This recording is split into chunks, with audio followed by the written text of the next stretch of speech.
சமூக ஆர்வலரான அன்னை விஜி சரவணன் அவர்கள் கடந்த 4 ஆண்டுகளுக்கும் மேலாக ஸ்ரீவைகுண்ட தொகுதி மற்றும் அதன் சுற்று வட்டார பகுதிகளில் உள்ள ஆதரவற்ற ஏழை எளியவர்களுக்கு இல்லம் தேடி மதிய உணவு மற்றும் இரவு உணவு திட்டத்தை ஏற்படுத்தி உணவு வழங்கி வருகிறார். இந்நிலையில் தமிழக வெற்றி கழகத்தின் ஐம்பெரும் கொள்கை தலைவர்களுள் ஒருவரான சமூக ஆர்வலர் அஞ்சலை அம்மாளை கொள்கை தலைவராக அறிவித்ததன் ஈர்ப்பால் தமிழக வெற்றி கழகத்துடன் இணைந்து தமிழக வெற்றி கழக தலைவர் தளபதி திரு விஜய் அவர்களின் ஆசையுடன் கழக பொதுச் செயலாளர் அண்ணன் லுசியன் ஆனந்த் அவர்களின் வழிகாட்டுதலின்படியும் 1000வது நாள் மதிய உணவு மற்றும் இரவு உணவு திட்டத்தை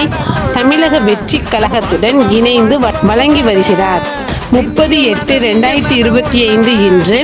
1173வது நாளாக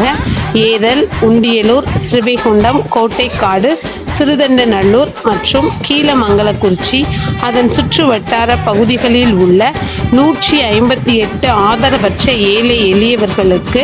தமிழக வெற்றி கழகம் தூத்துக்குடி மேற்கு மாவட்டம் சமூக ஆர்வலரான அன்னை விஜி சரவணன் அவர்களின் சார்பில் மதிய உணவாக முட்டையுடன் கூடிய வடைக்குழம்பு சாப்பாடு வழங்கப்பட்டது.